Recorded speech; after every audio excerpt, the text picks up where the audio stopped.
And we're back, howdy y'all, this is Ethan Bonreal playing more Oracle of Seasons, and last time we were here, we made our way into the Explorer's Crypt, which is the 7th dungeon of the game. That's right, we are almost done with Oracle of Seasons, and we found the Rocks Cave, which is what I'm using to do these fucking sick-ass jumps. Here, check it out. This time around, we are going to use that Rocks Cave we found to make some fight and solve some puzzles. And maybe we'll get to the boss of the dungeon, who knows. I will tell you one thing, we are going to murder some ghosts, though, and that's going to be pretty legit for y'all to watch, because it's fun to murder ghosts. Because those ghosts we've encountered before in the previous part, even though I didn't really talk about it that much, they're talking shit and causing us inconveniences, which means we need to take our sword to them, so that's what we're going to do. Anyway, how y'all doing? I'm doing just fine. It is like 3 a.m., I think. I refuse to look at the clock right now, because I have no reason to. I don't exist in a world where time is relevant, because I started school again, which means my schedule is gonna be really kind of erratic a little bit. Actually, that's not fair. I'm kind of complaining more than I need to. I have class, and I always will have class as long as I'm in school, at 5:30 p.m. until 8:15 p.m. And that means that I can either sleep in very late, or alternatively, if I have work, I just have really, really, really long days. And on days I have work in school, I'm generally up from 9 a.m. to 9 p.m. That is when I leave home, and that's when I get home, and everything between then is literally me doing work or school. But I'm fine with that, honestly, because it gives my life structure, and that's really what I like in a lot of the situations, because if I don't have something to do, I get a little bit restless. However, I do wish I had a little bit more control over that, because there's some days where I'd like to do neither, but I gotta do both, and there's some days I want to do one, but I'd like to do... or I want to do one, but I have to do both. And then there are other days where I really hate school and work, but oh well. So, what else has been going on with me? So, I'm gonna have to actually take another semester to graduate. I was gonna graduate this semester. However, I realized a class that I need actually... So I have 2 classes I need, and they are both actually at the exact same time on the exact same day. Because all my classes are at 5:30, if you don't remember.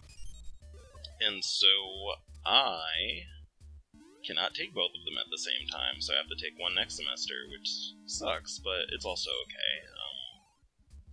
I was kind of dreading telling my mom about it, because I know she would kind of make it a little bit of a bigger deal than it would need to be, but that's just how things have to be. And that's kind of something I've learned, not about school, but just, like, some things are not as big of a deal as they seem, even though they're really inconvenient, because, like, life goes on. And that's kind of generally how I think about a lot of things.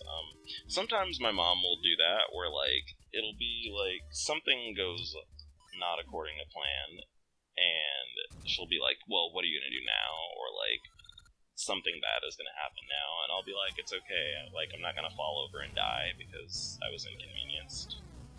And that's really just my general attitude towards... Fuck! Okay. We gotta pay attention for a second here.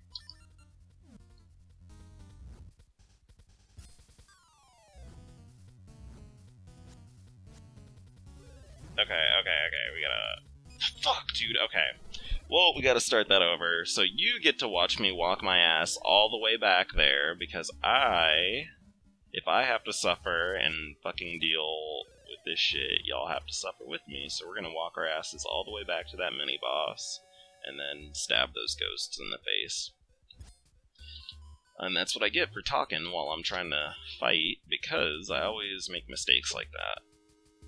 But you only have so much brain power you can offer to these kind of activities, and I met my limit. I'm actually pretty good at multitasking with talking and doing other things, though. But I'll talk more about that later. But anyway, sometimes my mom will, I will say something does not go according to plan, and she'll be like, well, what are you gonna do now? And then just kind of make it, at least to me, seem like a bigger deal than it actually is.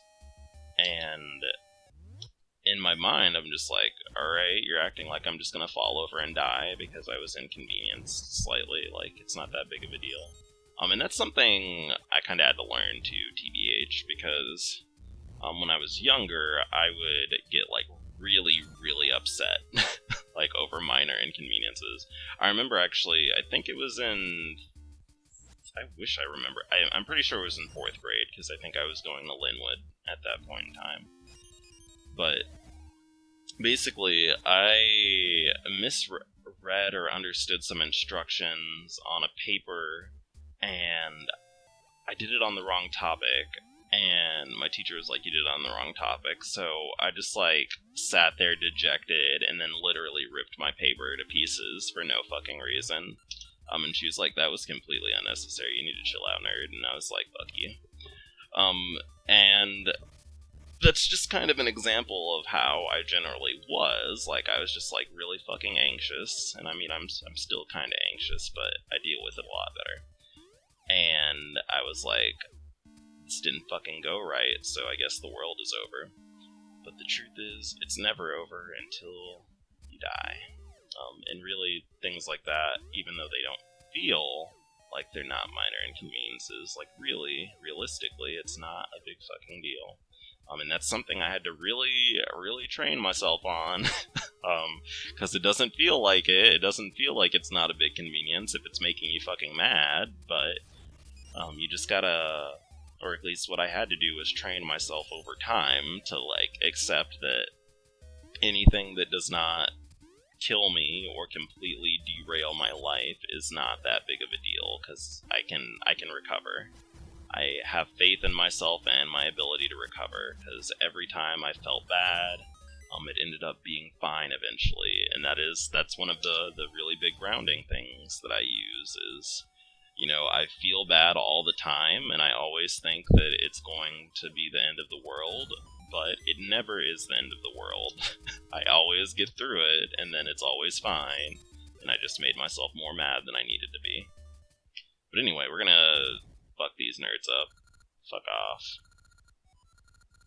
Alright, so this mini-boss actually does not even require the dungeon item at all. And you can actually also beat the mini-boss in 2 spin attacks. There we go.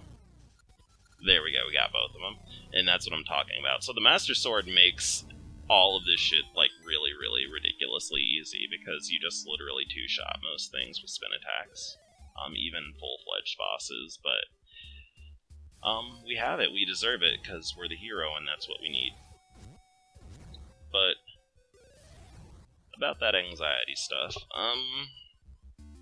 that's actually something I really struggle with, is, like, a lot of my other friends have really bad anxiety, and it's really hard to translate the lessons that work for me, like, that the world is not over because I'm inconvenienced, into, like, something that works for my friends. It's really, like, I know empirically in my head, having anxiety myself, that it doesn't feel like everything is okay when you have anxiety, because that's what anxiety is. But I also know, like, realistically, after surveying my own emotions, that it is okay. It is okay. And it's really hard to, like, let my friends know that sometimes, that you're gonna be fucking okay, because you don't want to be, like, dismissive and be like, you're fucking worrying about nothing, you nerd, shut up. But at the same time, they're worrying about nothing, and they should really shut up sometimes. And this is, like, really, really common, because, like, all of my friends have anxiety in some form or fashion. Oh, shit. Oh man, that puzzle is hard. Well, actually, it's not that hard, it's kind of... Don't fall. Okay, thank you. There we go, we made it. literally almost all of my friends have anxiety. To different degrees, of course, but fuck, I fell in that hole.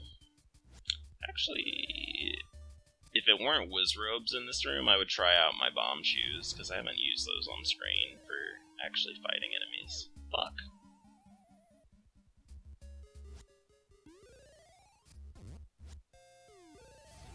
Alright, give me my key. Thank you, TY. And now we get to go back this way. Oh, shit. It just really sucks, like, when you have a solution for something, but you can't, like, translate it to the people you care about, you know? But that's also just part of life. Sometimes people have to figure things out on their own. You can't just always help people, and what works for you doesn't always work for other folks. And that, too, is something that is not the end of the world. It's okay that people suffer. I mean, it's not okay, but, like, people have the capacity to overcome suffering, you know? So what we need to do for this puzzle is jump to them in order. So we had 2, and I'm going to wait for the Pegasus seed to run out so I don't fall in the hole. And we did it. There we go. Now we have a new platform that we can jump with. There we go. Thank you. And we also have a boss key somewhere around here we need to get. I'm pretty sure it's somewhere near here. I don't remember if it's on this trampoline or if we need to go back to the room with all the stairs. I'm gonna find it. What am I doing? I can jump right now. So, if you didn't know or notice, the red trampolines are actually trampolines that shoot you up 2 floors. So we're gonna use this. Actually, I pushed it the wrong way, but that's fine. It ended up being okay. So how do I do this shit again? I forgot.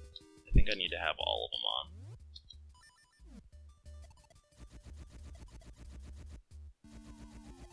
Embarrassing. Okay, let's try that again.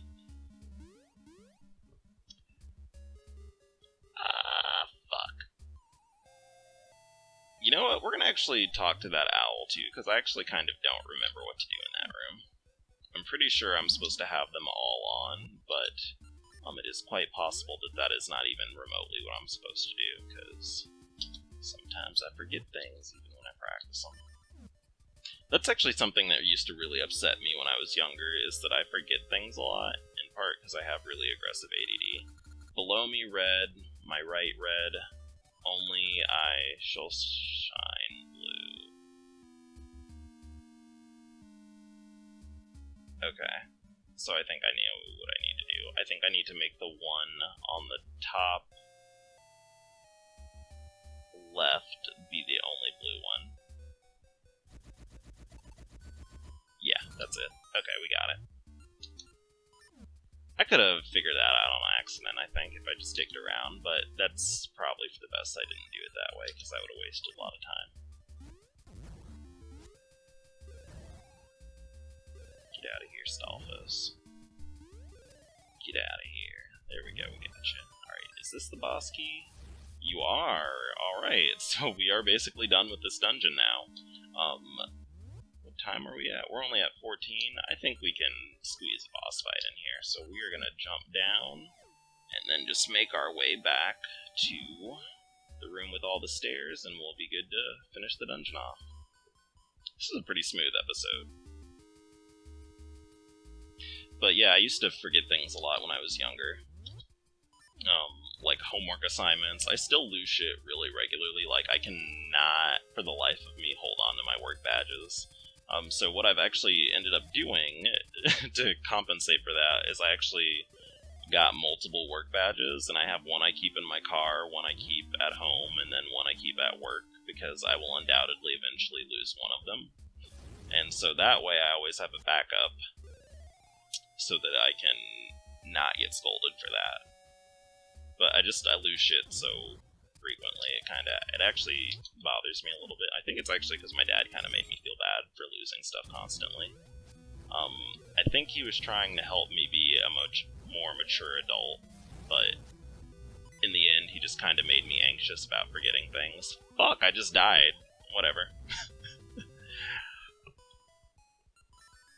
I guess I should put that on hold. I can talk about that in a future episode, but now you know I forget things a lot. And I lose shit an ultra lot. Fuck, I shouldn't have left that room. We were supposed to go to the right. That's fine, though. This actually gives us an opportunity to get a berry, because there are berries in these pots. There we go. I wish I stayed at full health. I actually kind of felt like I was going to die to that boss, in part because it does a lot of damage. If you didn't notice, I think it was doing like 2 hearts with each of its little fireballs it was shooting out, which is a lot in a Zelda game. Usually they are pretty good about restricting damage to about really 1 heart for most attacks, and then they're like usually really slow attacks that do 3 or so damage. But I'm trying to think of a game where you took... Oh, Skyward Sword actually took a lot of damage, which is why they started you with more hearts in that game, but... Anyway. Can you tell that I was looking for something to try to find? Looking for something to try to talk about, because I couldn't think of anything to talk about. So I just made that seem like that was an actual legit thing, when it's not. It's not a thing. You always have taken differing amounts of damage in Zelda games, because it's a Zelda game. You take different amounts of damage depending on what hits you. But I needed something to think about, so what I did was I just made some bullshit up. There we go. So that takes 3 hits. There we go. Oh shit. So we actually have to kill or have both of these off at the same time. And then we think it died, but it didn't. Now we need to dodge it by jumping over it. And if I could get some spin attacks off here. There we go, we killed it. See, that is a really easy boss, and that's why I'm saying you don't really need the Rock's Feather to beat it, because it makes it easier to dodge its abilities, but you can still actually use the Pegasus Seeds to do that, and then some well-timed spin attacks. But anyway, we got a pair of testicles here. JK, we got the Seed of Life, an essence of nature.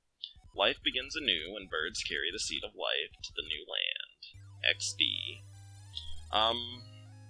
So these are really cherries, and I guess cherries have seeds in them. I don't know if cherry pits are actually seeds, but either way, I feel like there was probably a more appropriate name and appearance for that, but whatevs.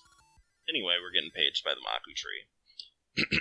Say, Bonreal, the Seed of Life has given me new strength, now for the last essence of nature.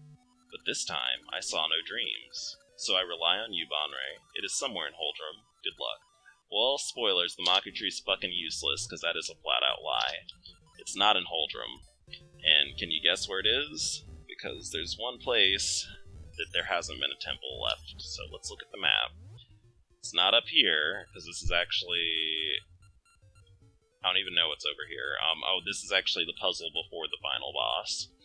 And it's not in any of these random squares that I haven't been to, because I had no reason to, because there are heart pieces there. It isn't fucking Subrosia, so he just flat out lied to our asses. There is no dungeon in Holdrum left. So we are going to go to Subrosia next part, and solve some mysteries, but before we do that, we are also going to go upgrade our shield, and then actually, I think, look for another secret, because we have one more upgrade besides that shield we need to get before the end of the game. And I am very keen on showing that off, because it looks pretty neat. So, in the meantime, I'll see you nerds. Get the fuck out of here, you ghost. In the meantime, I'll see you nerds later. Thanks for watching, and bye.